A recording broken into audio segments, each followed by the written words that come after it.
Hey, y'all. Hey. I know. I am so late. Like I'm half hour late, but Sugar is here and I'm glad y'all are here too. Uh listen, they tried to tie me up tonight, but you know, I always got to free myself up for my misfits that chime in. Hey y'all, hey, this your Sugar here, Natalie Sugar Brown to be exact, and this is my platform where we have a conversation about women's boxing. Yes, women's boxing, the industry, right? The actual practicality of it, the actual fighting, and the shenanigans that happen in between. Yeah, this is where we speak it, right? We shoot it right from the hip. I'm loyal to the truth, okay? And we want to talk that game, right? I'm for those who are new, I'm Natalie Sugar Brown. I am a woman pugilist. I haven't taken any contracts lately, but yeah, I've been in there. It's been my life ever since I was a young girl. And this is my platform where I share the stories, the insights, the perspective of a woman boxer about things, about life, about women's boxing, about what's happening out here and the opportunities that we have to behave badly. So yeah.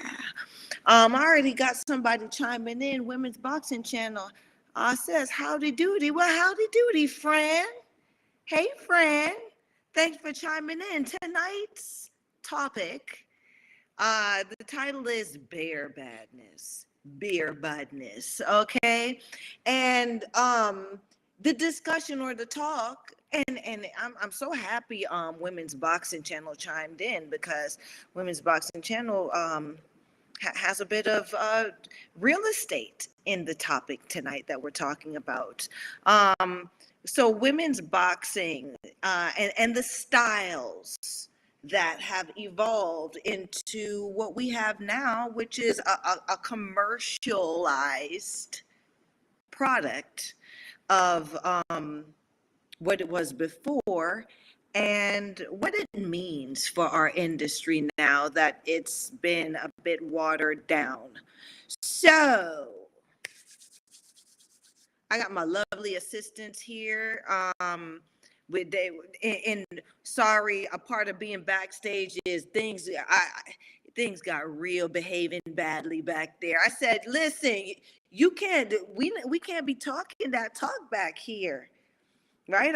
We got a show to do. So my guys are always chimed in, are always present in the background here on Talkin Fight. And well, let's share the first image, what we got talking about now. Okay, so this image right here, I'm starting off with it because in a sense, historically, this is what was known about a commercialized version of women boxing or women behaving badly.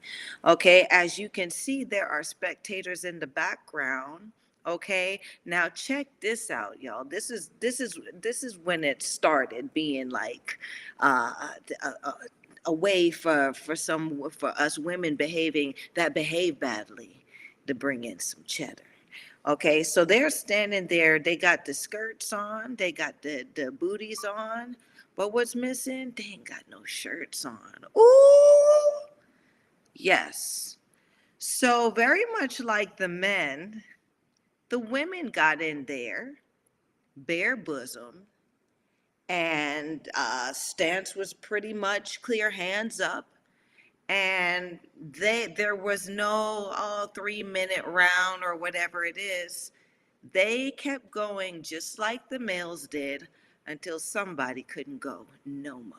Okay, so the feminine savagery was real back then, right? Now in the commercialized version, You have 2 minutes to go, then you get to rest in between. This is women's boxing. And then you go again for another 2 minutes, and you go no longer than 10 rounds. So you're okay. Back in the day here, our boxing great grandmothers, they were doing it until somebody couldn't do it no more, like I said. And oh, host chimes in. Hey, WBC, how's everything with you? Okay, so my host, we want to know what's going on with you, Women's Boxing Channel. I like how you chimed in last week, and I know that you, like I said, I want to share your little real estate in our subject topic tonight. The bareness, right? So there were bare bosom, and as you can see, also there's nothing on their hands. Okay, so back and at this time, some fights were on the ground, and then but they ended up standing back up, and it was, they used their nails, they used their teeth, they pulled hair, right? Real bad behavior. Women's Boxing Channel comes in and says, "All cool here, guys. Thanks for asking." Okay, good. Glad that you glad that you doing good, Women's Boxing Channel, and I'm hoping come join in on the conversation. Um, Women's Boxing Channel says, "Hope you are too." Talking Fights. Okay. Um, so this is a whole side conversation. Let me let y'all live while I live here on the screen. So you guys see, okay, no head. There is, I mean, bare, right? No wraps, no shirt, right? What they had on were their skirts and their boots. Um, and while the spectators were watching, so you tell me if that isn't behaving badly, and it's in some of its purest form. You know what I'm saying? Um, do you think? Do you think in the times of now, as conservative as our grandparents and stuff used to be, can you imagine? Like my grandmother, Ruby Scott, like Ruby had another side to her, but she had this side where, you can't say curse words around, and she can't. And can you imagine the type of talk that's being talked in this room? Back I think it's as far as the 1700s, right? These ladies were behaving badly like this in the 1700s. We in the 2000s now. Okay, so we not new. Okay, we were right up under our male peers. Okay, um, I'm saying that to say this. The commercial, and goodness, that seems to be my phrase now. The commercialized version of this um, has really watered down the intensity of what was selling, even in the smallest fraction of it back in the day, where our great grandmothers of boxing were behaving badly. I mean, look at the spectator. This is a sketch, right? So I suppose the person who was sketching it wanted you to capture the real vibe and the feel of the room, okay? Um, and people were intently looking in on the action. Okay, it had to be entertaining, and it had to be something that was worth their while and their time for them to gather and do this. So, money wise, that's why I say this is the first commercialized effort for women's boxing, and the start of it evolving, right? Because women fighting was, I mean, I'm sure there are stories, you've heard stories where women dress up as men to join battles and things like that. Joan of Arc and them, right? But we fail to hear that, where they fail to transfer the stories of women who just behaved badly, right? And those who people wanted to see even back in the 1700s, when we didn't think it was a thing, when it wasn't licensed. You know what I'm saying? Um, Women Boxing Channel comes in talking about nothing but bird naked tops. But listen, the Tiggle Bitties was out, wasn't it? Okay. Now, listen, I would say some people out there might appreciate this version of the story, right? And may be flexible to this attire coming back. Who knows? I've been to some. I mean, I'm not going to tell on nobody, but I have been to some underground joints where the titty pop out, right? And I mean that is, you know, that's a extra cherry on top, right? People throwing that money, people betting more, right? That's the excitement of it, right? And it's not. I mean, I don't look at it as being, I don't see it as a derogatory thing, but I still have spirited uh, discussions or arguments with my own mother about behaving badly, right? Because there are things, I am abroad, I'm a crone, right? Who's been abroad, who's been a gal, a wetback, who has gone there, right? Throughout my experience as a woman on this earth, I have been a woman who behaves badly. Okay, and my mother still doesn't understand me, and she still doesn't understand that part of it. And she doesn't understand that I'm proud of it, right? Where that a woman fighter, pugilism, used to be something that was very that was very derogatory. You know, you didn't want anybody to know that that is something that you do or are doing. Um, so where it is right now is back in the 1700s, anything goes, right? You didn't have to get a license. It was depending on whose spot. The rules depended on whose spot it was that you were fighting in. Okay, and protection, licensing, sanctioning, all of that stuff didn't exist, right? How did it survive? How did it survive this long? We're in the 2000s now. I mean, 2020s now, right? And women are still behaving badly, and people still want to see it, right? Lovely assistant. Next image, please. All right, so we're starting off. These women are bare knuckle fighters, okay? Um, Lovely assistant. I'm just going. Look at the next image, okay? You can see where now these women they get to it in there, right? No gloves on, just wraps, and not even wrapped between the fingers, right? Wrapping between the fingers means that there's protection on the hand and the knuckles. Protection for you, the fighter, because each knuckle is supported.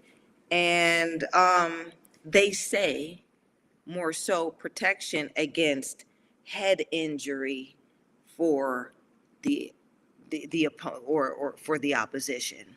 Women's Boxing Channel comes in and says it could be argued that it's a peculiarity that women's boxing began at its toughest when it first started, probably in the Colosseum in Rome or Greece, right? And that's the probably that I'm talking about. That's women boxing channel. That's why I started off with that image, because I tried to still, like, I tried to find some historical pieces of the puzzle of when this thing really started as a as an organized thing for entertainment and to make money for women, right?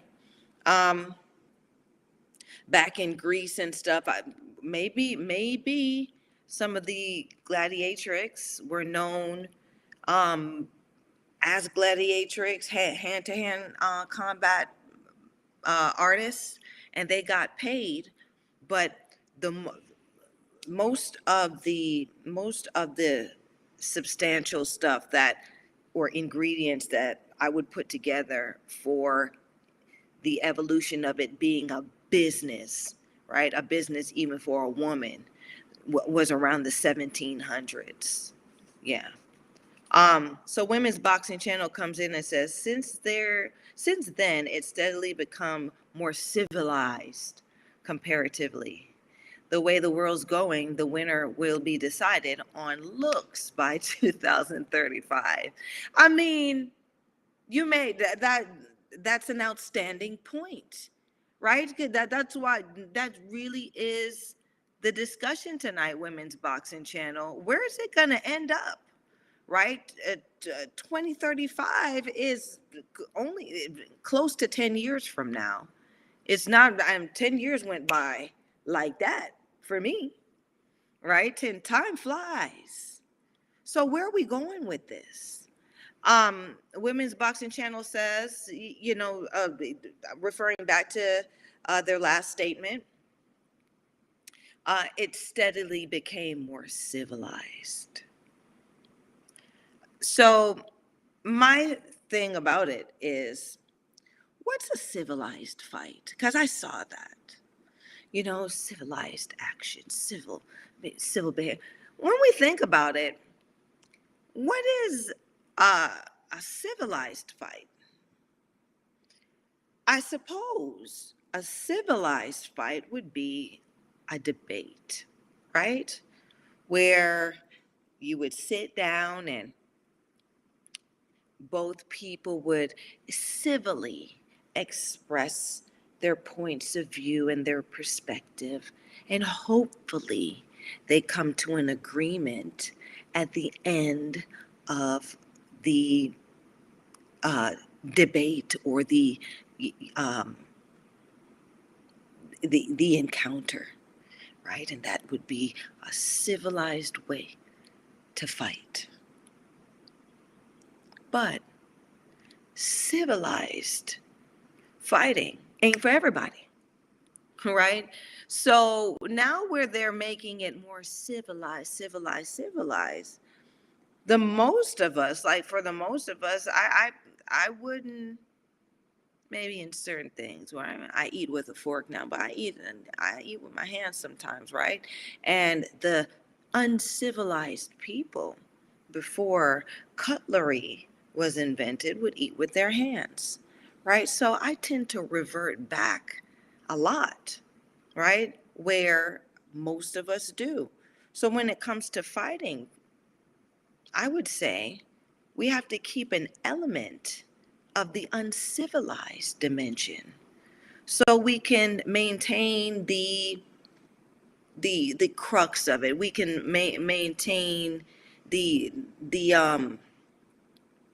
the heart of it, right? Because at the end of the day, what what is the fight? The fight is the escalation of the verbal debate, right? It started off, I said A, you say B, or whatever, and then this starts it, right? And either you can have it on your hand, you can have something on your hands, you can have something in your hand, right? They use swords, they use hammers, they use what? We stuck to hands, right? So we can't take that element away, right? Your hands are a big part of the decision, of making decision of who the better person or the better woman is. And with the hands, yeah, y'all are seeing Sugar. I used to have my nails long for a stint.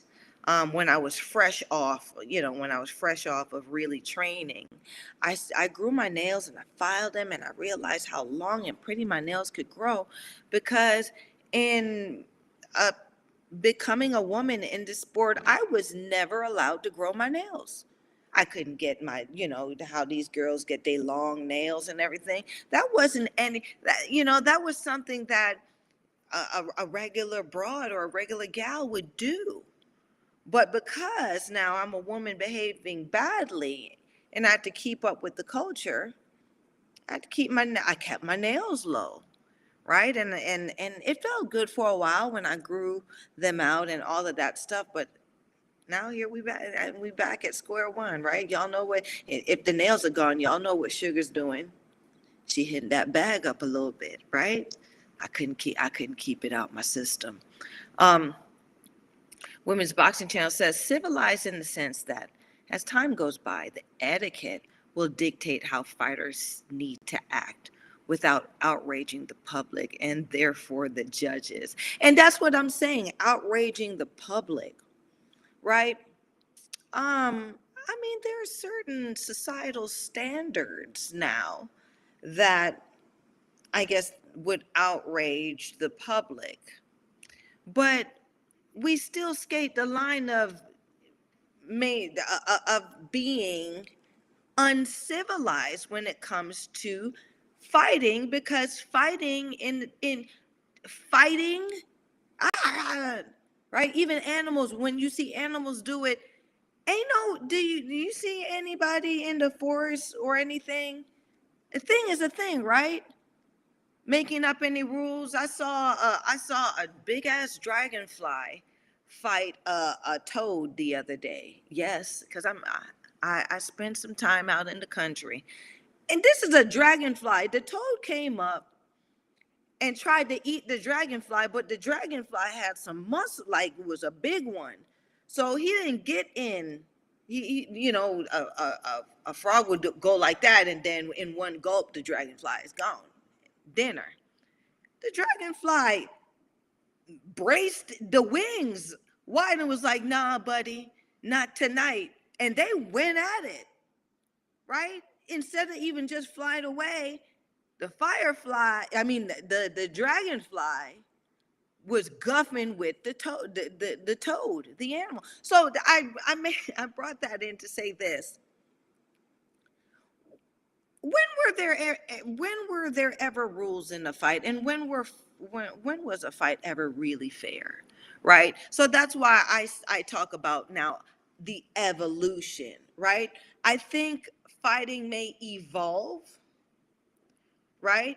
Because we used to fight to the death, right? And they stopped that. You can't fight until somebody dies. Right. So I think that there's that part of it is civilized, right? We don't want to kill nobody, right? And we don't want nobody to die.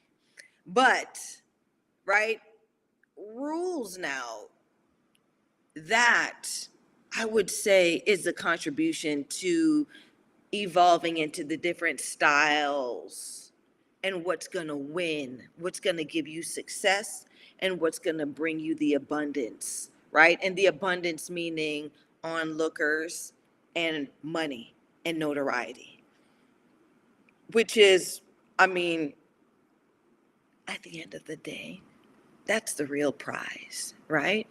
You want people to know who you are. I'm the baddest, and I'm one of the baddest that behaves the baddest, right? Um, Women's Boxing Channel says there is currently 3 tiers to women's boxing. 1, the learners. 2, the lookers. 3, the bangers at the top. Women's Boxing also says sometimes there are crossovers where all 3 can be matched. We see it way too often. And Women's Boxing says they each have their appeal. Yeah, I feel you on what you've said. And that's where I am with it. Now there's only 3 tiers. Can you imagine? When I first started, there were no there you wasn't going to categorize anyone. So everyone had a fair chance to win you over, right? When you saw two broads in the ring, you're looking at them as, these two, it's about to go down, because the fact that no one does this and they decide to climb through the damn ring and do it in front of everybody in this building and do their best at it, well, that's a tier, that just makes it, right? And then as the sport evolves, you start seeing where some of the women understand that I may not be in here and the best fighter, but I got these tiggle bitties. And I'm going to show them to everybody that'll look at them, right? And while I do that, I'm going to beat up who I can beat up. So now, in the evolution of this whole thing, I can make money. This is my selling point. I can make money. The girls can make me money, and while I'm entering into something that um, that is fairly easy, to be a part of, right? Because you didn't have to, back in the times, you didn't have to have any type of formal training to behave badly, to fight. You didn't have to have a license. You didn't have to have MRI. You didn't have to have no tests. Wasn't no blood tests.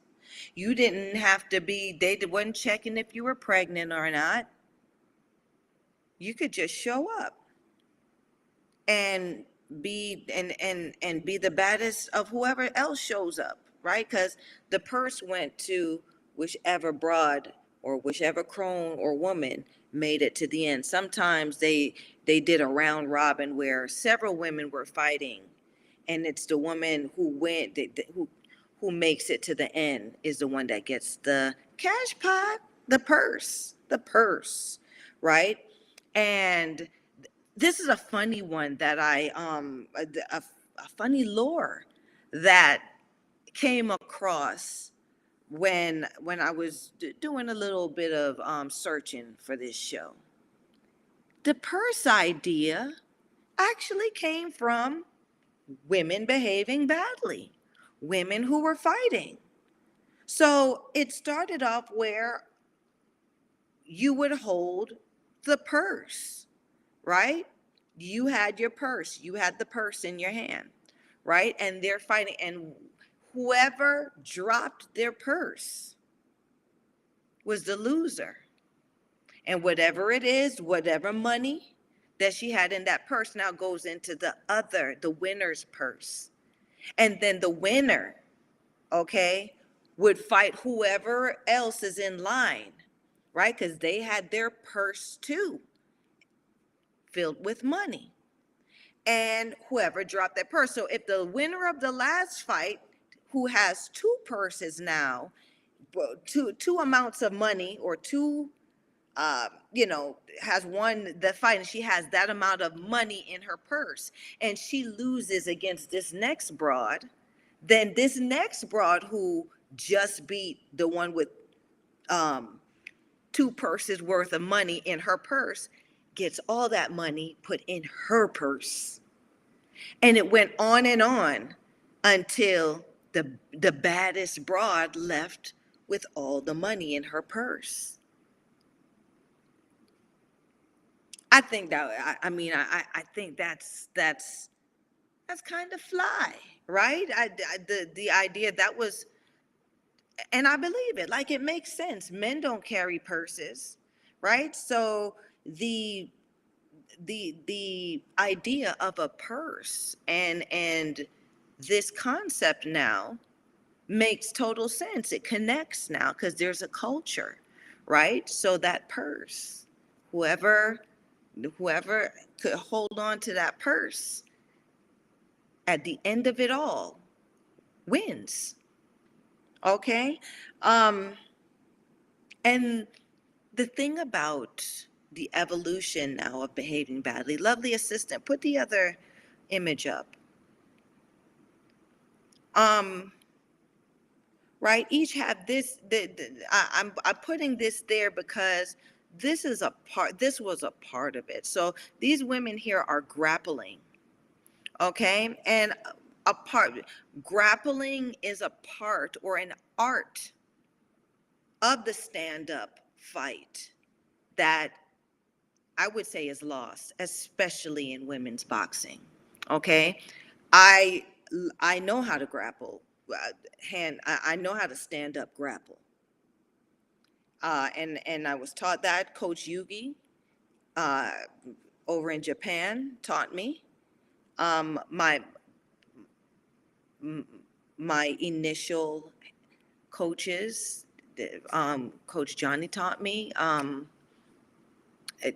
Just all of I want to name all the names. I don't. The reason why I have named those two is because they are pinnacle in the story, right? But everyone, to a certain degree, all the men, because all I've ever had was men coaching me, old school men, taught me how to grapple and taught me the importance of grappling in the stand-up fight. And this ain't no MMA type of thing. This is why you used to see people used to always ask, why are they always hugging? They hug a lot. They hug. It wasn't hugging, it was grappling, right? Um, so just giving, I'm just going to make a point for the previous slides that starting off with the bear, the bear beginning, right? Where no shirts, nothing on our hands. We're bare, okay? Um, the sport had become illegal. As a matter of fact, bare knuckle boxing over here now in the West, in America, North America, had been illegal for about 125 years, right? So they made it illegal, and I know for sure they didn't make it illegal because people were getting hurt. I know that they made it illegal because you can't keep up with it. And Uncle Sam loved to get a cut. Now, if Uncle Sam can't get his cut, ain't nothing going on. They'll shut that shit down, or he'll shut it down, right? So there were a lot of underground, backyard, bare knuckle, bar, all of these combat for entertainment going on, and it could not be accounted for, right? Because you don't know who's having one, right? Were they going to send the cops, right? And there had to be a way to there had to be a way to regulate it. So in order to regulate something, what do? The first thing you do is you make it illegal, right? You take it away from people, or you take it away from whoever, right? I'm a mom. So I break it. I mean, I just always, can you imagine having a fighter for a mom? Mind you, my child is spoiled to the to the furthest extent. Okay, my child is spoiled rotten. Not a rotten child, but spoiled, right? But imagine now having a mother. So with certain things, I had the understanding of what it meant to regulate things, right? So if it's playing with toys, I take it away first and it stays away, right, for a while. And then I introduce it back and I say, you can play with this, especially that damn video game. Y'all let me know. Man, that was a battle between me and the video game as a mom and my child. Um, they would, that's what they live for, video game.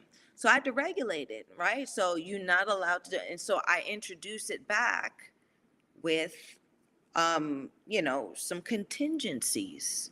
You can do this if this, if you do this. So when my child came to me, Mom, can I play the game? Did you do this?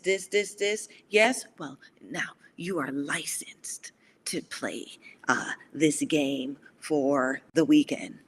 But after the weekend, you have to get another license, meaning you got to check all the boxes so you can do it legally and with mama's rules, right? Not to say that I don't know with his little slick self that he may have, that my child may have snuck and played the game when I wasn't around, which would be illegal, right? But there's nobody around to tell the tale, and if I wasn't there, it didn't happen, right? So I'm connecting that to this, right? There had to be this was the demands way of regulating bad behavior for entertainment. Okay, so now you're looking at some women grappling, and I mentioned that fighting, especially bare knuckle, was had been illegal for 125 years. Now you can get license. You can get licenses to do that. And when you have a license to do it, that means you've paid fees. And you've paid fees to organizations that work for Uncle Sam. That would be over here in the West. I know over there in Europe, the E, right? I'm sure that that's probably the same concept too. Um, Women's Boxing Channel comes in and say, I know of women fighters now that do wrestling as a part of their camp. Yeah. But the gag is on that, the old school women, they were doing all of that. See, women were coming, if you were a fighter, you were a fighter coming from different fights, right? So you signed up to be a boxer, you was doing you were a kickboxer, you were probably a wrestler, you probably did the tough man, tough woman. You were in it. You were in it.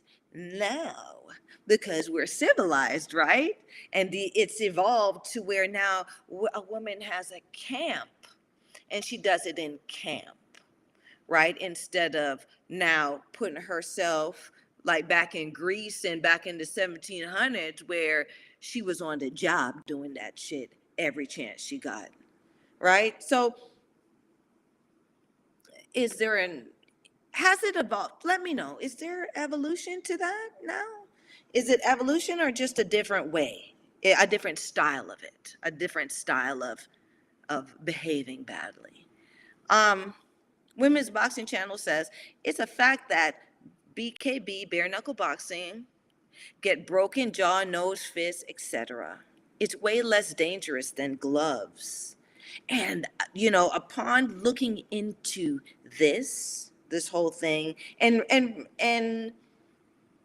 knowing what's out, knowing by being a woman who has lived the life, right? I know that you fight with hands. You got to hit a certain way, and you going you when you fight with hands, there's more probability of you getting cut, right? Of you getting things broken because now there's no padding.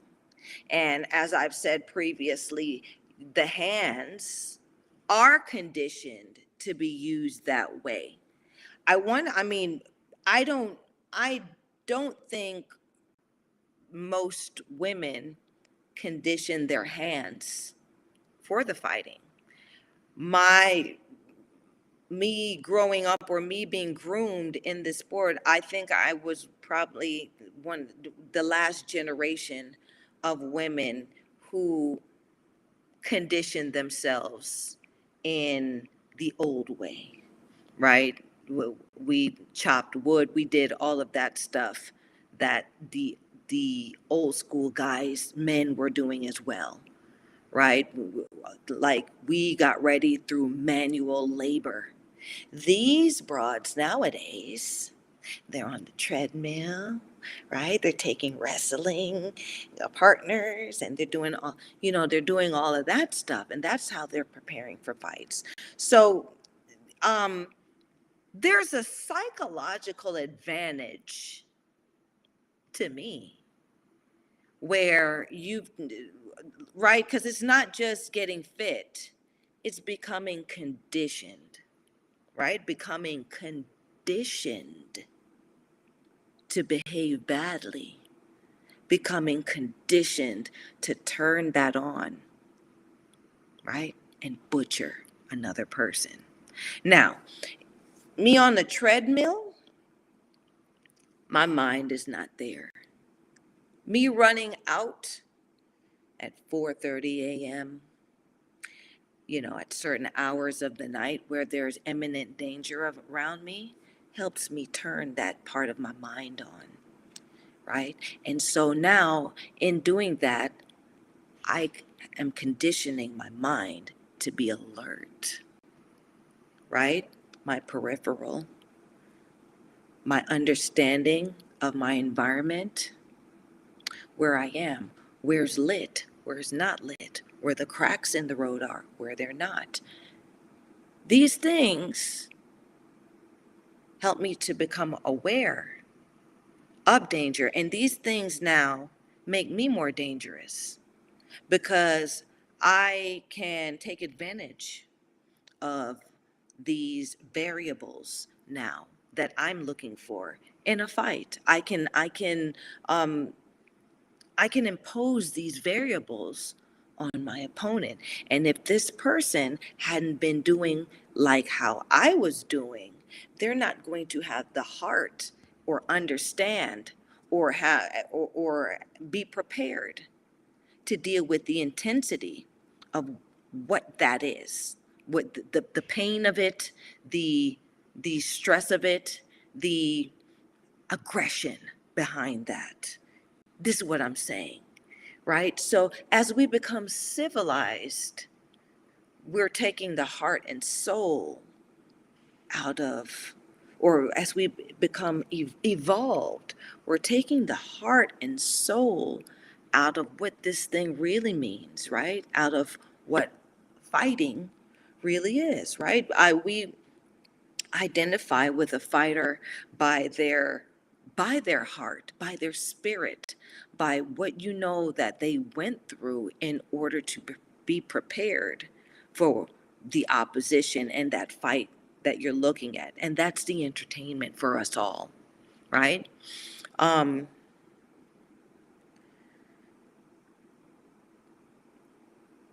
I'm just looking at my notes here on my phone. Um, So, there are techniques that people had when they were, or the women had when they were fighting with bare knuckles, like women's boxing said, you know, broken jaw, broken nose, fists, right? So if I'm hitting you with a glove, right, it's taking away the understanding of if I hit you a particular way, a particular angle with my hand, I can then do damage. I can tear this, I can cut this, I can swell this shut, right? I can hit this area where, it starts to swell. And when it starts to swell, the equilibrium now is it is compromised, right? And it's taking away my understanding of the butchering of my opposition, because that's what the fight is for. I have to take you apart so you know that I'm the dominant one. I have to take you apart, or I have to reduce you to your to dust, to your most fragile state. I have to reduce you there to impose my dominance and to show you that I win and everyone else knows that I win, right? Either that or, I put you to sleep, but I'm going to stop you, right? And in stopping somebody, you have to know what makes them tick and what makes them work. Now, those bare knuckle, like Women's Boxing Channel said, it's about breaking somebody down, right? Like it's kind of like, when the making love starts to happen and you peel off the first layer so you can see the goodies, right? Bare knuckles. So these women, they're more there's more dexterity in how they place their shot, where they place their shot. They're trying to damage more so than knock somebody's brain against their skull and knock them out, right? Even with the body shots, now you have an idea of where you're placing the shots and now what this is going to do. So if I'm bare knuckle fighting, which I do understand the concept, I know my coaches, like, even there's certain things that you don't even see being used anymore, right? I used to have to train in the punching mitts, which look like mittens. They look like leather mittens, right? And punching with the punching mitts was a way of conditioning a fighter to fight with that bare knuckle understanding and mentality, right? You're hitting the bag and it's a leather bag or it's a canvas bag, and the leather mitts don't have the padding of the gloves. So now you're understanding now how to hit, what angle to hit in order to get the shot that you want and practice it on the bag. Now, when you're now looking at someone too, because I used to spar, not hard, but I used to spar with the leather mitts on, right? Because my coach and coaches wanted to see if I was placing my shots and if I understood how. And thankfully, in my entire career, I never had a hand injury. My trainers, my coaches were very, and I think maybe I chose them that way, or they chose me that way. They were very, very particular about hand health, right? They made sure that this thing, it's like, a racehorse with a broken leg. What they used to do, they used to put them down. They used to shoot them, right? A fighter who has bad hands or who has injured hands ain't no good. There's some trainers and coaches who used to drop a fighter if the fighter's hand got hurt, because now it's a lame fighter. Let's see if anybody chimed in.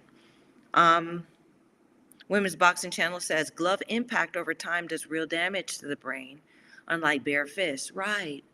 Because that glove, as I've explained before, is essentially now an added weapon. It's an added tool to the evolution of the combat, right? But has it evolved now, right? Because now we're not thinking about the actual art of striking. We're not thinking about that. Now we're thinking, oh, the gloves are on, I'm gonna hit hard, I'm swinging.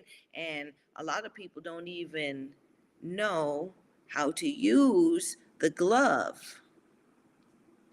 You know what I'm saying? Back in, right? I talk like I'm an old lady in this. I am, right? But back in the times, right, when they used to glove you up, and there were lace gloves. I'm not sure if they're using lace gloves now in professional boxing, but they used to say lace them up. So you'd have something like, you look on your shoes and the shoelaces would be right here, right? There's something called what? Glove rash. That used to be used in the fight, right? They'd tape around, but you still had an area where you can rake somebody, right? And that was a part of the fight. That was a part of the fight. If you inherently got rashed, and maybe you should train expecting to know that, you know, you're gonna get rashed, and you do what you now there's a technique. You learn the technique so you can defend yourself from that, right? Uh, they're using 10-ounce gloves. Um, I fought in the lowest. I fought in 8-ounce gloves. The smaller weights, sometimes they fight in 6-ounce gloves.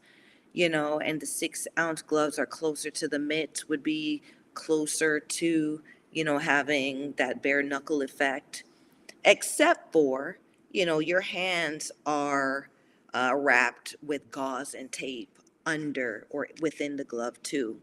That fighter Margarito really put a dent, or really made an impact on the sport, where I forgot his first name, but Margarito, that he was a killer at the time, because his corner, or his handman, would wrap his hands with the gauze and the tape in such a way that it was like he had a cast on.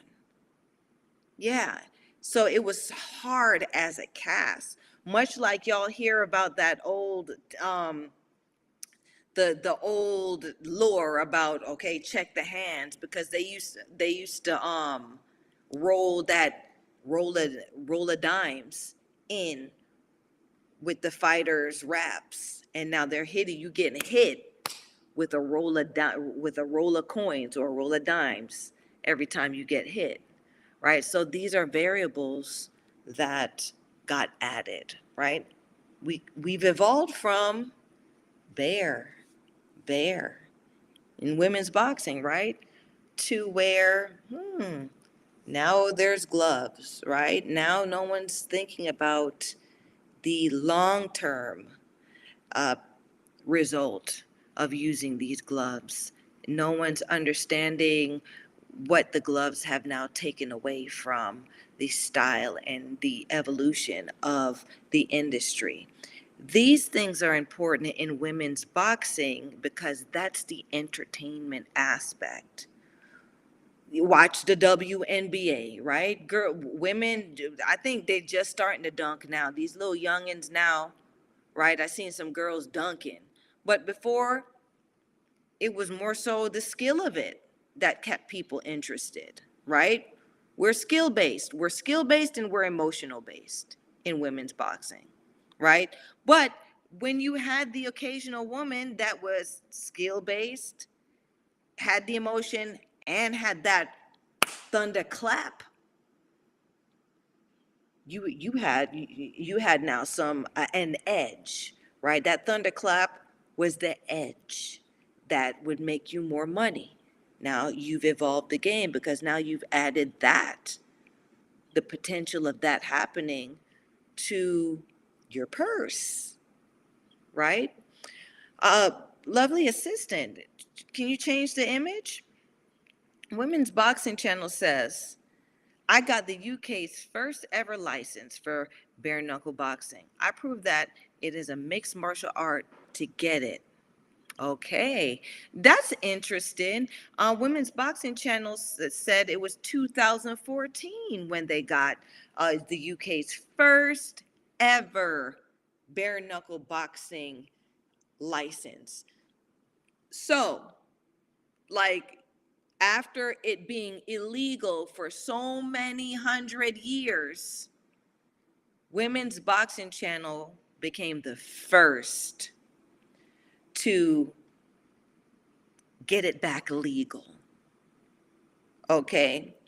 And the way Women's Boxing Channel got it back legal now is to prove that it's a martial art, right? It's civilized. We've evolved. right? Because you can see the arts in it, the different arts, right? But it's bare knuckle boxing. It's bare knuckle, right? What bare knuckle? It is what it is. It's still that archaic thing that we used to do. So now, women's boxing channel, let me know, since you have did was it a promoter's license or were you a bare knuckle boxer? What part did you play in the this aspect of boxing? Women's boxing came in before and said it was the 10th of October 2015 that they got the first ever license for bare knuckle boxing. Women's boxing channel now comes in and says before that it was always in the Bales underground and was a sport started by my son Andy. Okay. See Google. Andy was a KBK fighter. Or sorry, a bare knuckle. I think you might have gotten the acronym mixed up. You tell me. Andy, your son, was a bare knuckle boxer. Is that what and you know what, that if that's the case, Andy do they respect Andy that way? Do they have they awarded Andy or acknowledged Andy for doing that? Because I mean, that's pugilistic history, right? He made a mark in our industry, so he needs to be acknowledged for that. Women's Boxing Channel says, before we started it as a sport, it was feudal by gypsy travelers. You see what I'm saying? Right? And from what I understand, the word gypsy is considered derogatory. Yeah, I didn't know that. You know, and I hate to keep saying it, but who were known as gypsies were not the classiest people, right? They were looked at as the lower level of society, and so they were doing it, right? The uncivilized, and then it turned around and became civilized, and then other people. Then it became something that everyone started doing. Isn't that something? Um, so look at this image here. These are some more bare knuckle ladies who are keeping the culture, right? And I love this picture because you could see the grappling in this picture. You can see that they're still using the techniques that we don't want to disappear in their art. The grabbing, so the grabbing behind the head, right? And then the other girl, she's now I forgot what it's called. Coach Yugi used to have me do it all the time, right? And that's for when they come close and it's in the clinch. I forgot. I'm goodness, what is that called again? Somebody who knows, come on, chime in, because I don't even know how to Google it. And I know you ever had something like that? It's just on the tip of your tongue. It's like you know the word, but you can't say it because you can't remember it. But the word is here. It's the same thing here, right? So Coach Yugi used to have me do that, and then used to grab me behind my head, and I'd have to find a way to get out of it. And that's what I used when I was being held or I was in a clinch. And when you look, this is why I have a that this is why I call it toddlers eating spaghetti when these new broads are fighting, because when they get in the clinch, they don't know how to come out of it and they don't know how to fight in the clinch, which is what you're getting paid for. You're supposed to know how to do that. Right? That's supposed to be something on your resume. I do this too. That's why I'm on here, and that's why I make so much money entertaining you to do this. They're not. The ref comes in and breaks them up like it's a damn amateur fight. This is the thing. This is what I'm talking about. People think that, oh, Suge's hard on women, these young broads out here or other women. No, no, no. It's because I know what it's supposed to look like. I know what it's supposed to be. Right? And we want to keep we want to keep it still whole. Right? We don't want to have a fraction here, here. Right? We want the standard to have its the concentration of what it is that we have learned and earned for these last couple hundred years that we've been doing it. Okay? So, these girls, they're fighting 2 minutes, that's fine. But in the 2 minutes, what are you doing? And running, and just playing tag, not exhibiting any skill set, walking away, playing dodge in there, when you got the women in bare knuckle still grappling. The culture is still there. I would love for a lot of these women who do bare knuckle to come over to women's boxing and even out,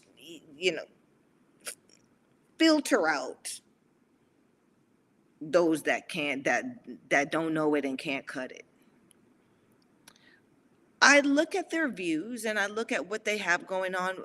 The bare knuckle women actually get more views for their fights, or they get more attention for their fighting than women boxers, professional women boxers. I watch women's bare knuckle boxing, and I quite enjoy it because I see that I see the entertainment of it. They show up, they have their personalities.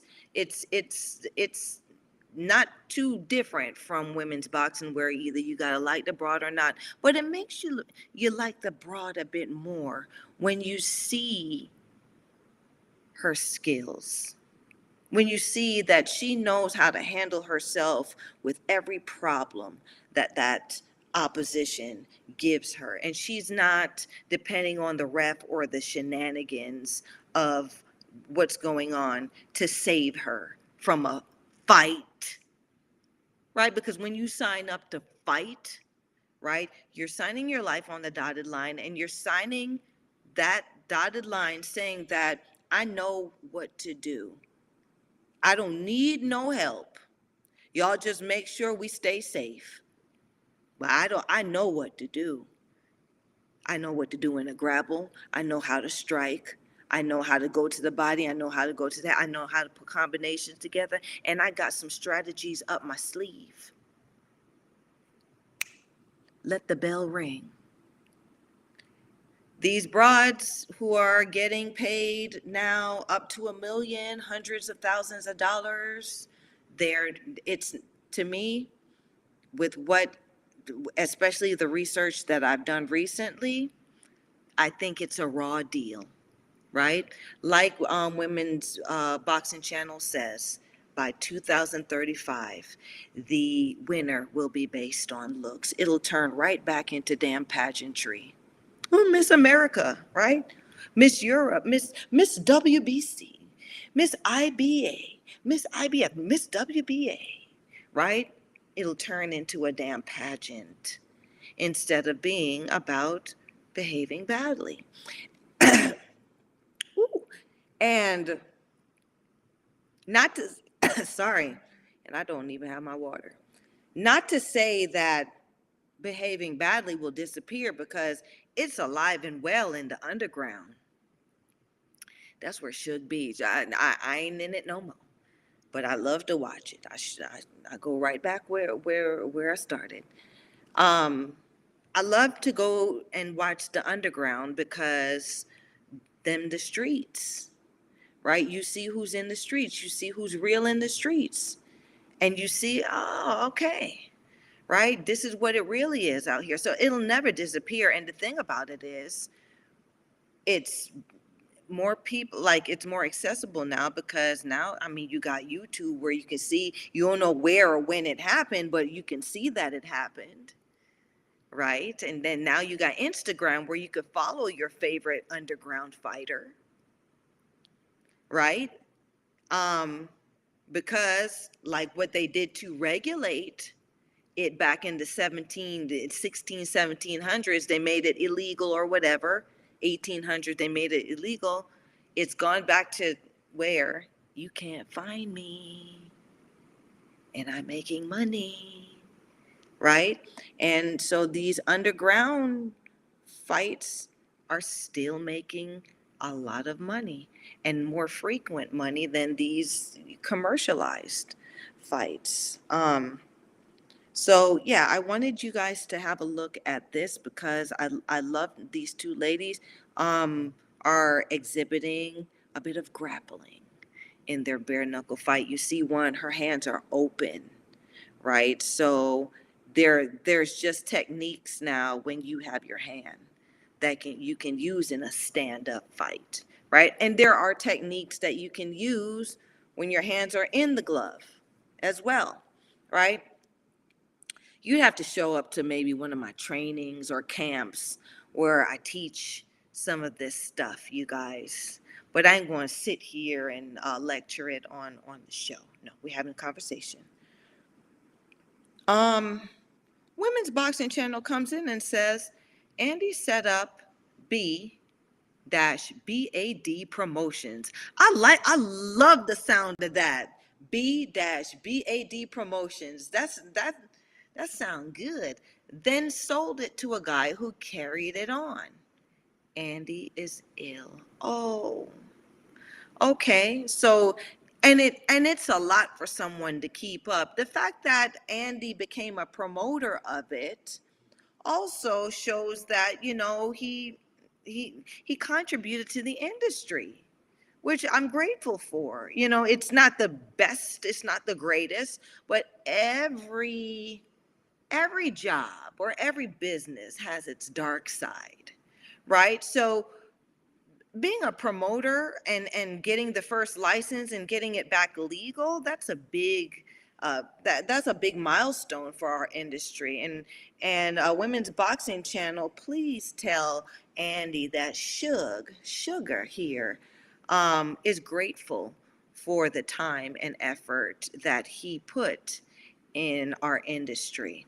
And I hope that he lives uh, uh, as best as he can uh, with within his ill state right now. Sometimes we can't get totally cured, but we can still enjoy our lives uh, to the best we can within our ill state. Okay. Women's Boxing Channel says bare knuckle boxing is now regular at the O2. Okay. I don't know what the O2 is, Women Boxing Channel. You have to break that down for me. But yeah, bare knuckle boxing, and they do. Guess what? They don't fight in a ring neither.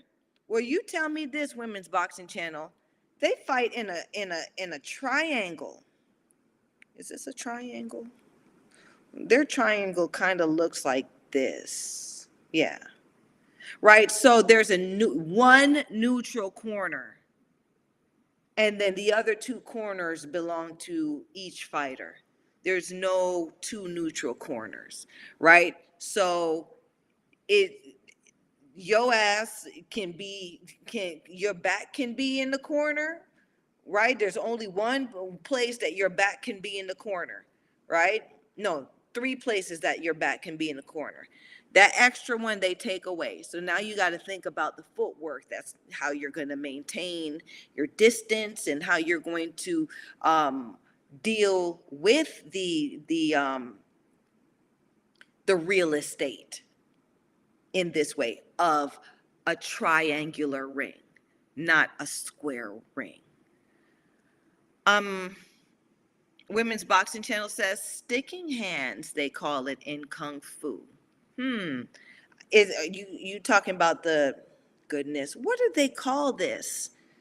I was just about to say it and then it flies out of my, like I can't, gosh, this is going, now I'm gonna have to sleep on this, and if I don't say it this show, I'm gonna have to say it the next show, y'all. But yeah, the reason, and I can't believe I don't remember the proper term for it, because Coach Yugi used to have me do it all the time. I did it so much that I thought I was gonna go crazy.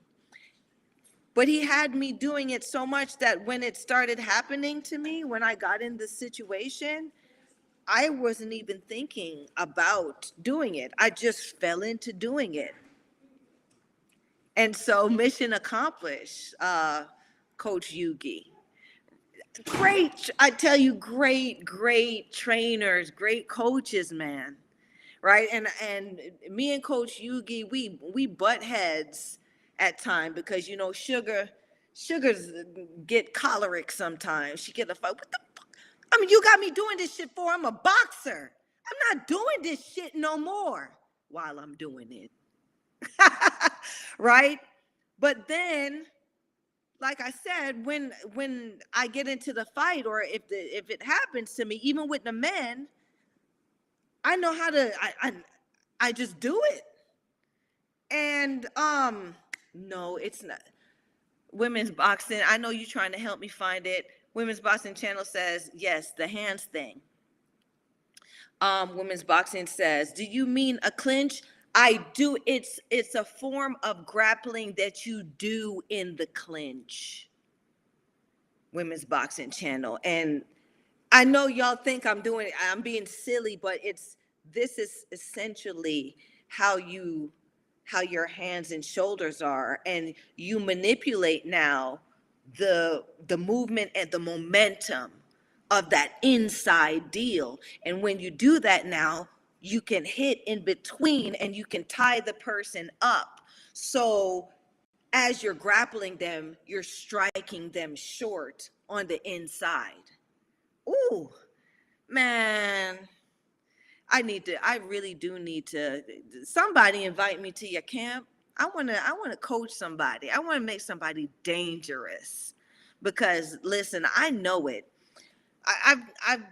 I've gone to gyms, and what's happened, or I've gone around other fighters, and what happens is their coach, you know,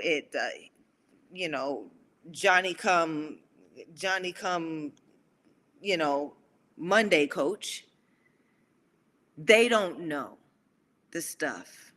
So when I start saying these things, because they don't know, they take their fighter away, because they don't want their fighter to know that they don't know they don't know what these techniques are, and really they don't know the depth of the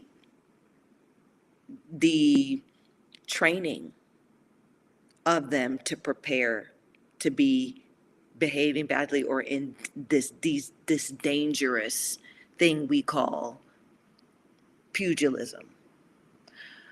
Women's Boxing Channel says, look at the photo you got. That girl in blue looks like Katie Taylor. Obs, I know it ain't, but it really reminds me of her. Why? Because she got the dark hair? Katie Taylor really doesn't, to me, Katie Taylor doesn't really have a unique look. Katie Taylor looks like an average brunette to me, like an average face brunette, right? You have some fighters who kind of stick out they look a certain way. Katie Taylor could look like anybody, any broad with brown hair to me.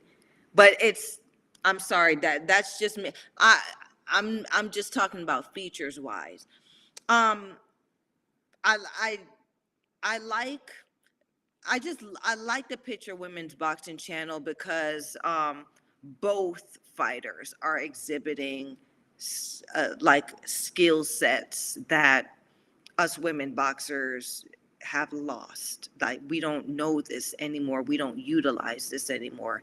And I'm hoping that this comes back to our neck of the woods. We have women now that understand how to use this within our box, within our our section of the evolution of fighting, right? To me, I think that is even an oxymoron, the evolution, right? Um, because at the end of the day, a fight is the most archaic thing. Like, you, like, anything goes in a fight, right? Women's box. Oh, you already said it. So, yeah. Uh, Lovely assistant. Is there any more? Do we have any more images? Right. So I this image also was added because these are Mongolian women grappling. Okay. So if y'all don't understand what grappling is, let's see. Let me give you the shushu popo, the definition, the actual definition that I found. Okay. Come on, don't tell me. Well, of course. Um, of course that didn't get saved in there. Okay, all right. Well, I remember it. Grappling is clenching something very hard, tightly, and grabbing on to a problem situation. That's what the definition um, of grappling was with regards to fighting that I found. Now, these women here, they're Mongolian women. You see them in their boots. They have on their traditional jackets for this, but the t-shirts are under the jacket. I thought that this is an interesting story or an interesting lore about women behaving badly back in Mongolian culture. Okay, so the story is a woman wrestler once dressed up as a man, as we have to do most of the time to behave badly, um, and entered an all male competition. Okay. She defeated all the challengers. Okay. Then pulled up, then, yeah, so she defeated all the challengers. And then at the end, because they thought she was a man, you know, once she got to the top, she celebrated by ripping off the vest. Yes, yes. And when she ripped off her vest, that's when everyone realized that she was a woman, right? Because the girls was just out there. They're like, Shawty got some tig old bitties, right? So it then became a rule, I suppose, as the fighting evolved, that the vest that bears the chest has to be worn in all wrestling exhibitions to ensure that each participant is indeed male, because they didn't want to break any laws or any rules about women grappling and doing the traditional fighting art of grappling in back in ancient Mongolian times. Isn't that something? So, like I said, women we've been behaving badly. We've been doing it for entertainment for a very, very long time. As you can see, these women aren't shy of an audience, right? And it was always, right? We couldn't keep doing it for this long if there weren't people showing up to watch it. So like in the women's boxing industry where we're still only having celebrity boxers and the actual composure, the of what it is that we do have been so bastardized and diluted that we're not even doing it the way that the people that in the way that the people were drawn to us initially. You know, it's it shows that our longevity is declining. I bring it back to what Women's Boxing Channel says. By 2035, it's going to be who looks the best. It's going to turn right back into a damn pageant. Right? You get to go in and shake your shimmy and dance around and probably not even hit each other, just touch. And whoever did the most touches and looks the best after wins, gets the purse, right? Our days are numbered if we don't start understanding how to really evolve into this commercial place that women's boxing is right now. We got to do it right. We got to do it right. And we're the ones selling us. We're the ones who always sold us, right? The mothers and the grandmothers and the great grandmothers who behaved badly before, right? They were the ones who kept the embers hot, who kept people coming, who kept people interested, right? Now, what we want to do is we don't want to take away the work that they did. We want to add on to the fact that now we're doing the work and we're getting paid our worth, right? We don't want to dilute the product, because once you dilute the product, it ain't the same.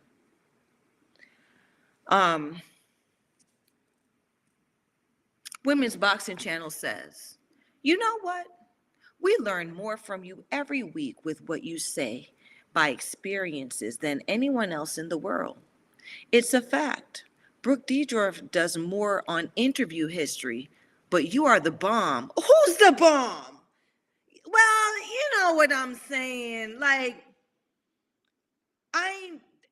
what it is, Women's Boxing Channel is, not to say nobody else is doing it, but I'm so true to it that I had to dedicate my platform to it, right? And the more y'all understand a broad like Sugar, is the more you'll understand and appreciate most of us broads. And maybe, right, we can do it right, and we can make some money, and we can all live good, behaving badly. That's where I am. That's where I am, right? If you don't know if you don't know what the ingredients of that bomb ass sandwich you just ate, right? Then they could serve you anything. Like my grandmother used to say this: you ain't gonna sprinkle powdered sugar on a turd and tell me it's a donut. It's still some bullshit. It's still some shit. I don't care what you roll it in, right? We ain't shit. I mean, we are not what we are. We are the shit. Okay, let's put it this way. Women boxers or women who behave badly, we are the shit. Okay? We don't need to be rolled in no powdered sugar. We don't need nothing. We don't need you to put us in no package so we could look a particular way, because people go and buy it. Why? Because y'all love our stank, right? That stank is what people, they want to see how stank it can get. And it's not a secret. And I wanted to make this point. I wanted to make this point where it is said that these boxing fights were more so for the for the people who were the lower class in society. Yeah. The women who fought were women who were prostitutes, women who did farm labor, women who, had to really do some of the most unsavory things for a living. But the fact, through all of these hundreds of years, was they were proud that they could fight, or that they were a fighter, and they were proud that they were some of the baddest bitches that ever lived. And that is the sorority. That's what we don't want to lose. I got a great grandmother boxer who she was boxing with her titties out back in the day. I want to be bad like her. Right? We were around. There was me and this particular fighter out here had butt heads because she used to like to bring in this bullshit talking about, oh, the women boxers before us, they didn't have no technique, they weren't as this. Like the fuck you saying? Y'all better? You're better because you're an amateur in the times where amateurs was weak as shit. You wasn't even an amateur when being an amateur woman boxer was dangerous. And you got the nerve to you got the nerve to now try to take away our substance. Work on you. We're okay. Work on you.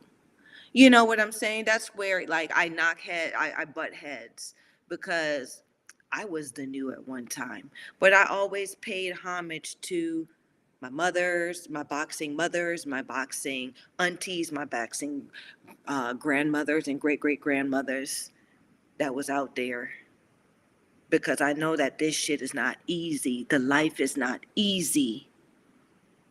And you have to be made of a certain fabric to do this.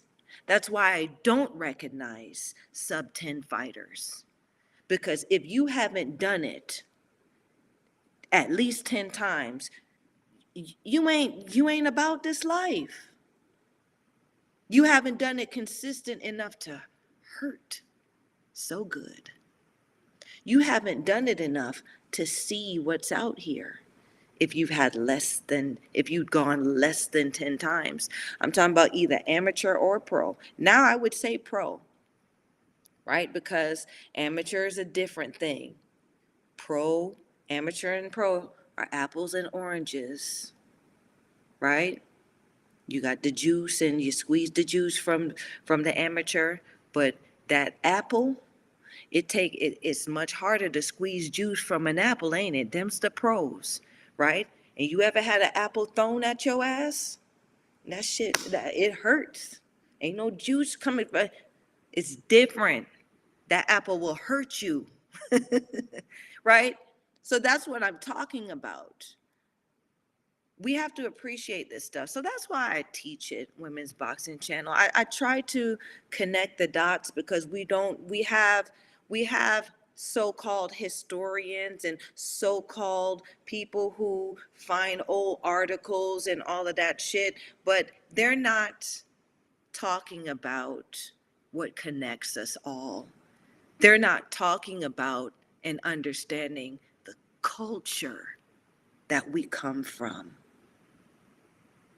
And that's what's important. That's what's important.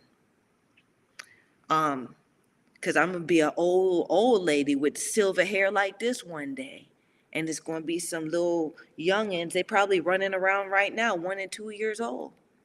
They're gonna be behaving badly, and I want them to look at Sugar like how we look at old Sugar Ray Robinson, and like how Sugar Ray Robinson looked at come on, Jack Black, right? Joe or Jack Black. I want that for us in women's boxing. Women's boxing channel say, so is Brooke. Love her work to bits as I do yours.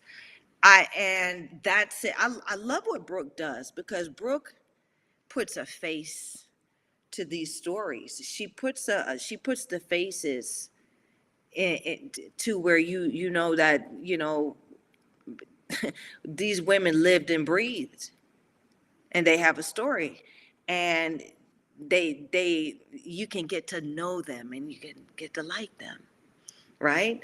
From what they tell you, right? Because these interviews be something else, right? But that's why I love what Brooke does as well. So we didn't have this before. That's why I think it's such a wonderful thing that Talkin Fight did this for the women. I love that Talkin Fight finally brought some authentic women fighters on the team to tell the story, and not to act like they know the story or whatever. Like we've been with the shits, and we know who's with the shits, and we'll talk about the shits. You know, those who ain't been about this life, they not gonna last, because they don't know they don't know what it is they're talking about. And really, that's the truth about it. Don't No shade, to any of the other females on our Talkin Fight roster. You have your hat that you wear.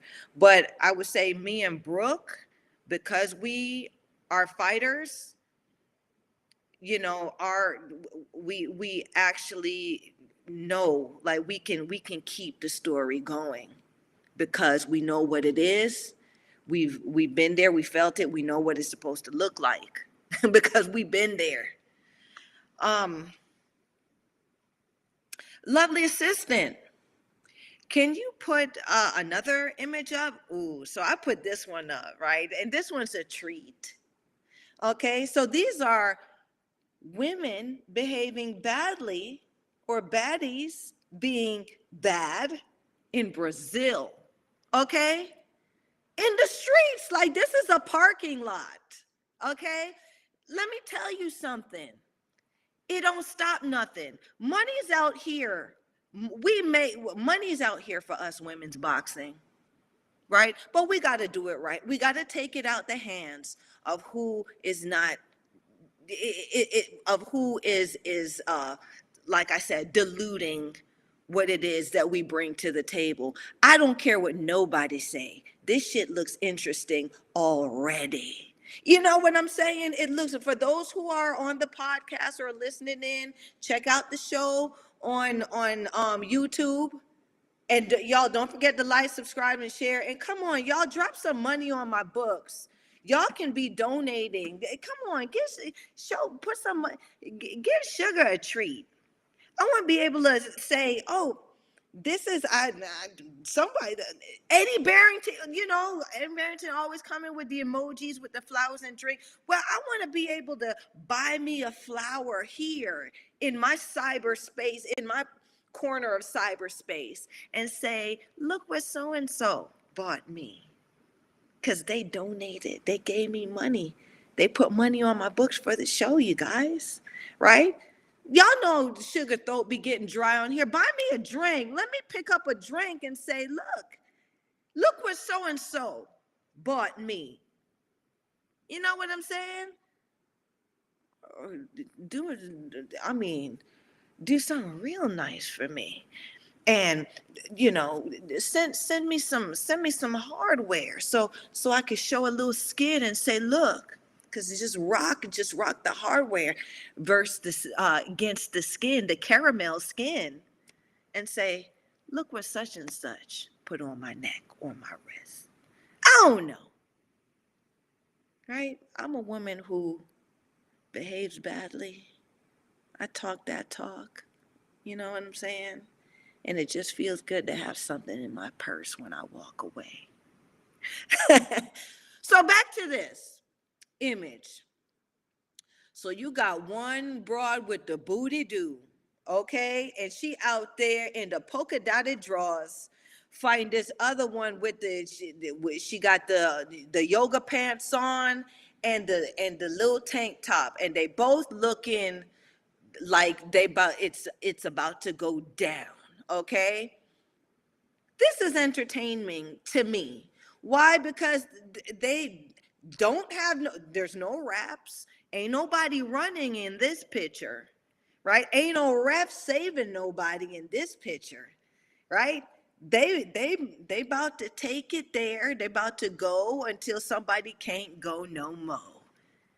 Yeah, and that's worth money because they have put it out in the universe that they will behave badly. This is a story that they will tell their children and grandchildren. I promise you. And guess what? Like one day, I promise you, like I used to be in school with, before I knew I was going to be a boxer. And there used to be like kids in school that they'd be like, my granddaddy a boxer, my daddy a boxer, girls and boys. They won. My granddaddy won Golden Gloves. My daddy, Golden Glove. My dad. So I used to be like, damn. I wish my daddy was like. I wish my mama would Golden Glove, right? But my parents were immigrants from the Caribbean, right? We weren't organized like that. So when we behaved badly, it was with a machete or whatever in the street, however it happens, right? When nobody winning no Golden Gloves and stuff in the Caribbean. But I'm working on changing that, right? We got to have something, some key, some note, some award that acknowledges our Caribbean baddies. Stay tuned for that. But in this picture, this is another form of the evolution. Like this is people show up for this, people pay for this, right? So these broads had more views than some noteworthy women boxers. And the reason why is, well, noteworthy women boxers today. And the reason why is because the people who watch them fight are getting the foundational rewards from this entertainment that this commercialization has taken out, right? No one cares if a broad turns her punch over like an amateur. Nobody cares how many punches were thrown. No one's counting, right? They want to see the action. They want to see what happens when each fighter comes together. I mean, when these two fighters come together in a clinch and they have to fight their way out of it.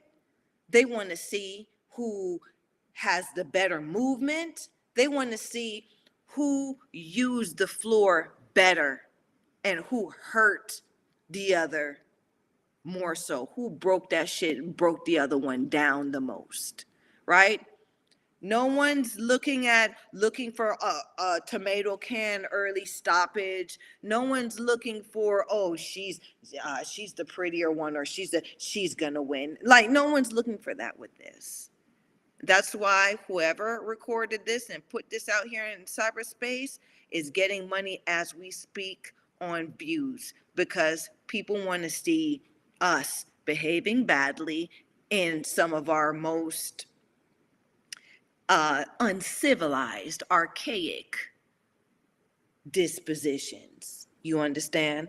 A lovely assistant. Any more images. And here we go again in the parking lot. Okay, this looked like one of them Walmart parking lots or the bowling alley parking lots. Okay, entertainment. Okay, you should have seen the views on this one. All right, and she could have come on over, come on in the ring with us, right? Because if you got the tenacity and the ferociousness to do this in a parking lot, well, we'll clean you up, girl.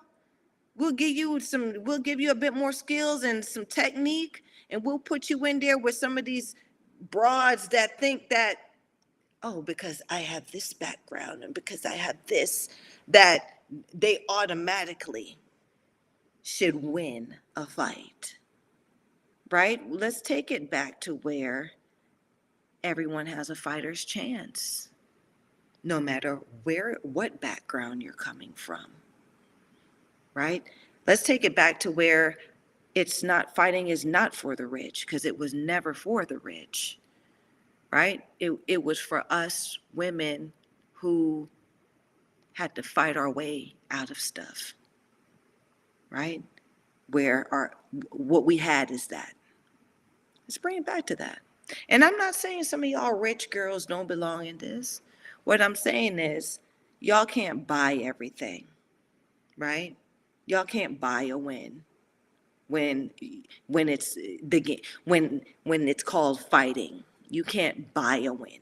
You got to fight for it. Lovely assistant. Any more images? Any more? Here we go. So this is an underground, right? This is an underground fight. And as you can see, these ones, like this one is still spiffy. This underground fight is still spiffy because they're actually fighting in a ring, right?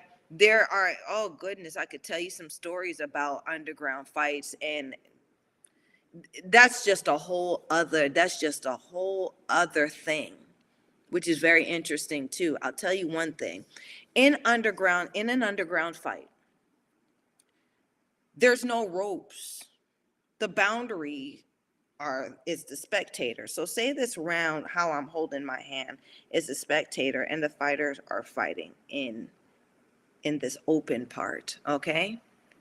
So in underground fighting, the shape of the crowd morphs and moves.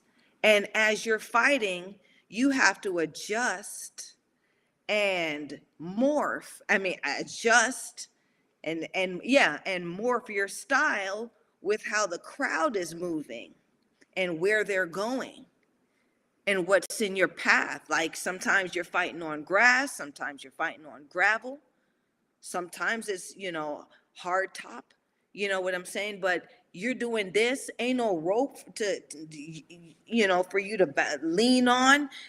Sometimes it's a person, and sometimes you'll step on a person and they'll push you back.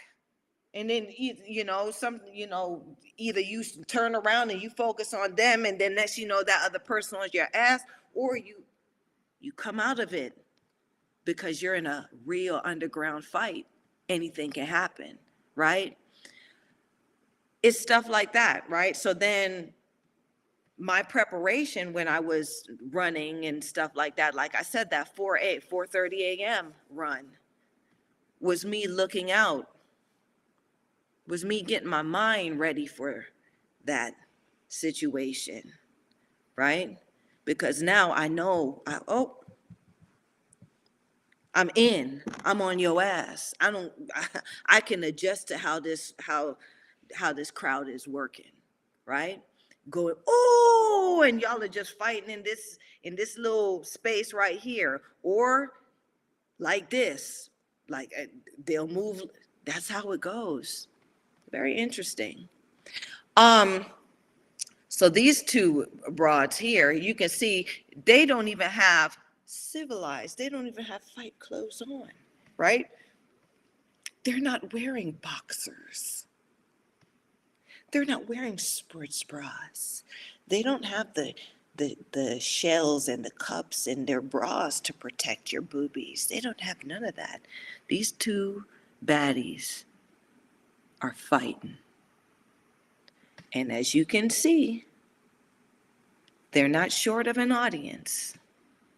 And as you can see by now, that when somebody comes show up for something, you could charge them. So the styles of this, what I said that, my point about it is, as we move and as we evolve in this fight game thing, especially as women, we must understand what our value is, right? We're not begging nobody to watch us. They always been watching us, right? So what I heard with Guzman and a lot of other great contenders out there that's still getting $4,500, like only getting four figures for huge platform fights. We have to come together as a sorority, as a sisterhood, and make a standard, right? Ali, your ass got knocked out for $4,500. How you feel about that? You know what I'm saying? You paid $4,500. The fighter that you got knocked out by did it and got paid $4,500. So your value now goes down. Your stock goes down. Which promoter are you going to go to and demand big money when a fighter that fought for $4,500 knocked your ass out? This is what I'm talking about, right? Because I know Ramla made five figures, right? I mean, but you can't be on Vogue and Elle and got books and shit and fighting for no four figures. We take care of each other out here. Yes, I'm going to fight you, but I know your value because your value determines my value at its very minimum, right? You fight $500 fighters, that's how much you're worth. Because these $500 fighters, right? That's your value system. You pay the people you're fighting well, or you pay them something close to what you would want, then your value, you maintain your value that way. You maintain your value. This is the business of our industry. Okay? Lovely assistant. Let's see, who else we got here? Here we go. More women behaving badly this is an underground show, right? They got on t-shirts and jeans. One looked like she got cowboy boots on, right? Doesn't look too different. I mean, look at those two in the ring. They don't look much different. They wouldn't look much different if you put them on a larger platform. They wouldn't look much different. These girls don't look no different from what you see over here in the underground. This is what I want you to know. Okay?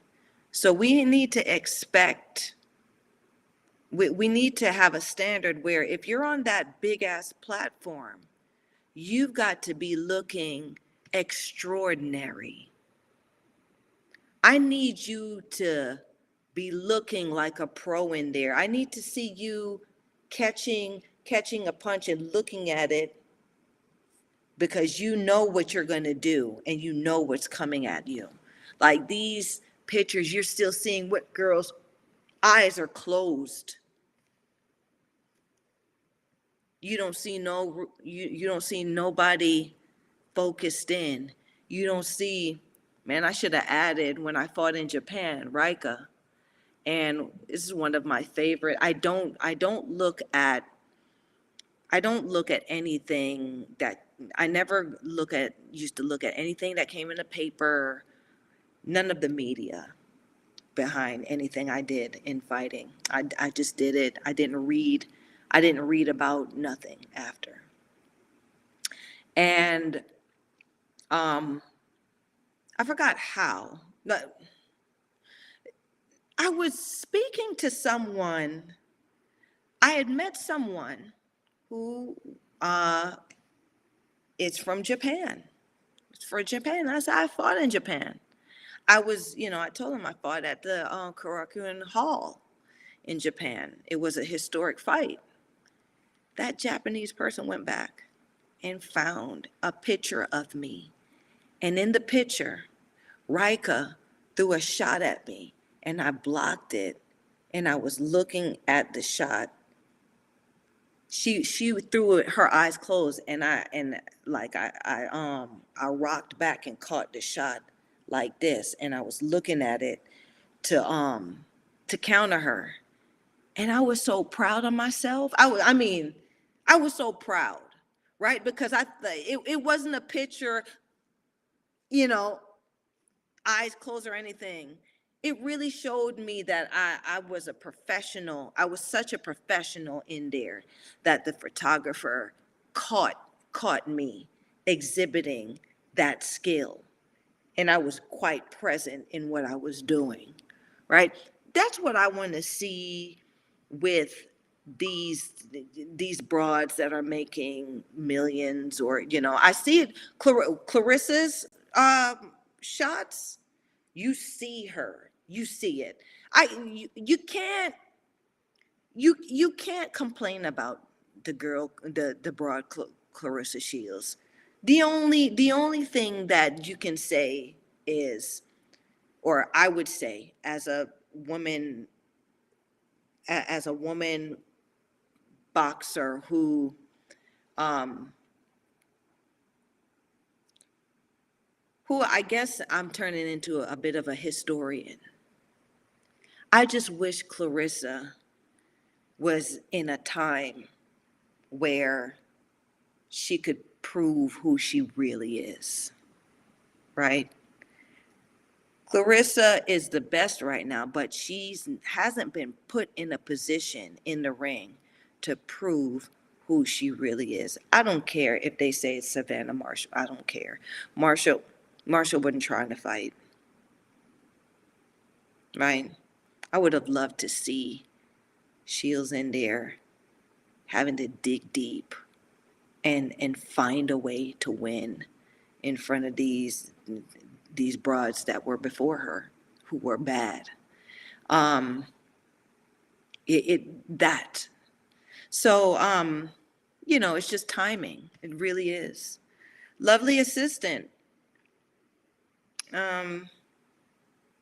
So I put this in there, this image in there, because it's a bit of what I just said earlier, but these are two of women's boxing's best female fighters.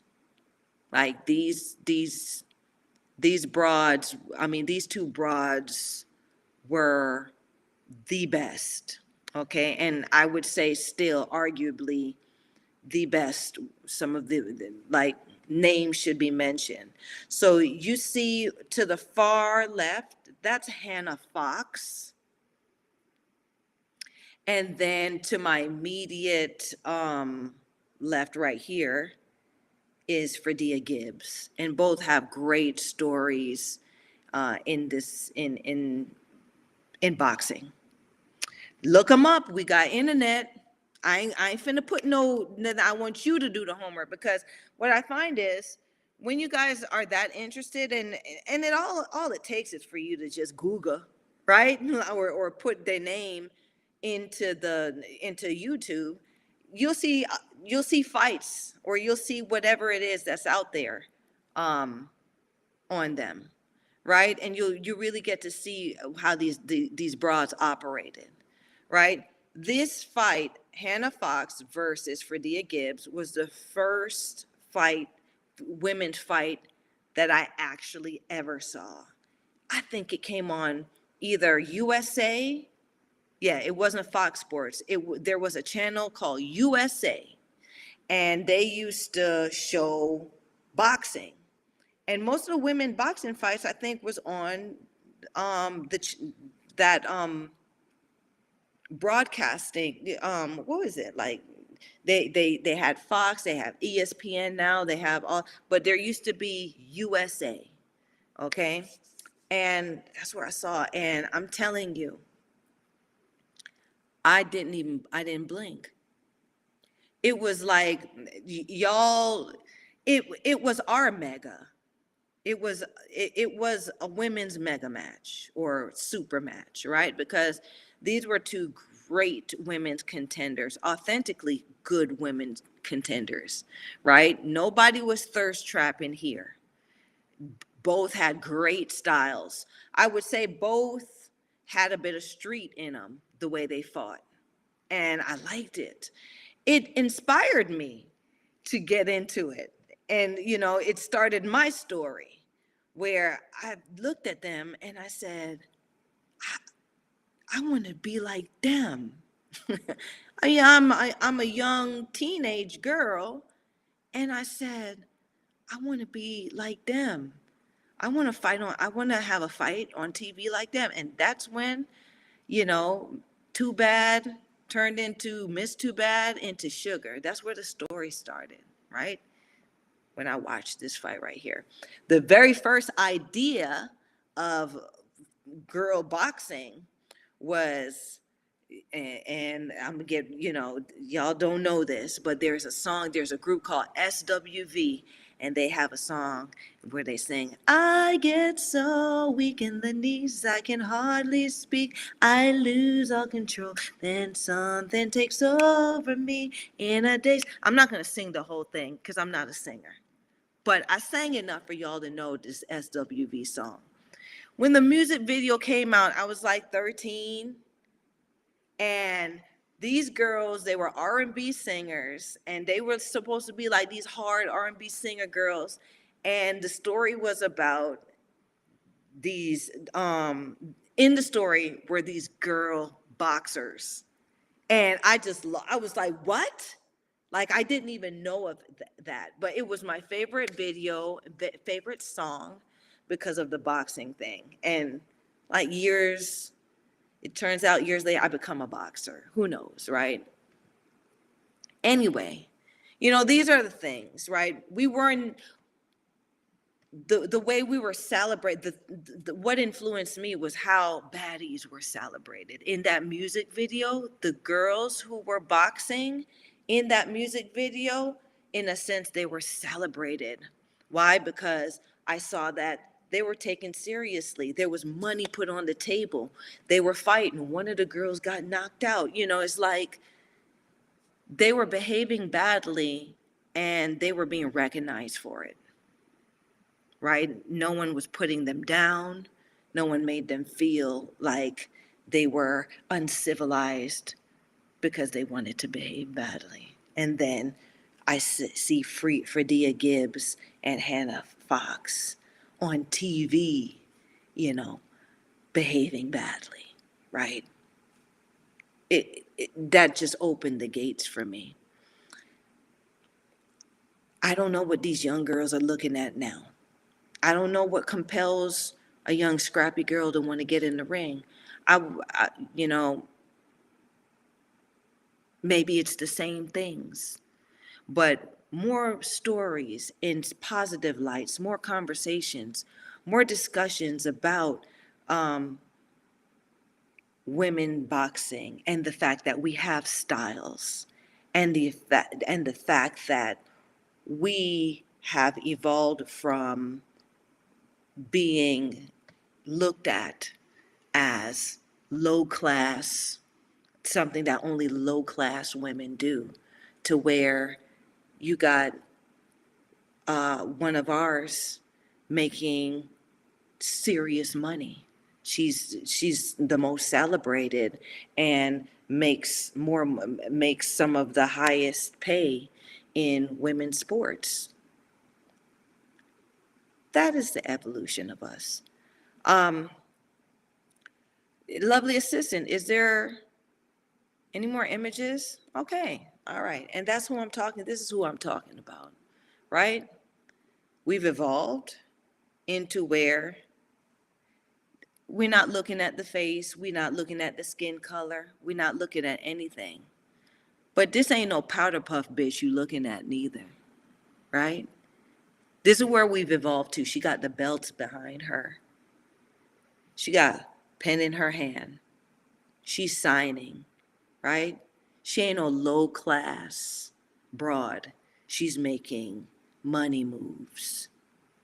People are paying to see her fight for those belts back there, right? She ain't got to take off her shirt for no tiggle bitties or whatever. All she got to do is be the baddest bitch out here. And that's it, right? We don't want to take away so much from what we are that we're no longer who we set out to be, which are women behaving badly. There's nothing wrong with that. Lovely assistant, is there any other images? Let me know. So that's why, okay.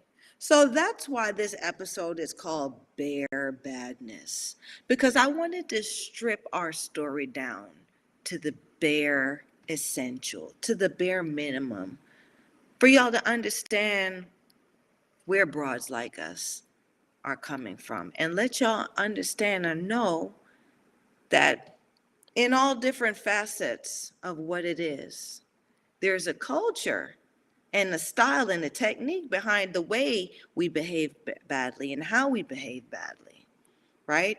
And now you have someone, Sugar, here that will connect the dots and will explain to you what that means in my industry, in our industry of women pugilism or women's boxing. Okay? So that's it for my show tonight, you guys. Like, subscribe, share this, Sugar, please. Okay? And thank you, Women's Boxing Channel, for chiming in and being a part of my conversation tonight. You guys let me know what you think about our chat. Also, like I said, tell your people about me, right? They might want to join this conversation too. And the conversation is not about facts and who did what to what. It's a casual conversation. You ever wanted to sit down and chat and talk with a bad broad or a bad bitch? Well, you got one here at 7:30 on Wednesday nights. Okay? Come hit my line. There's no judgment here, right?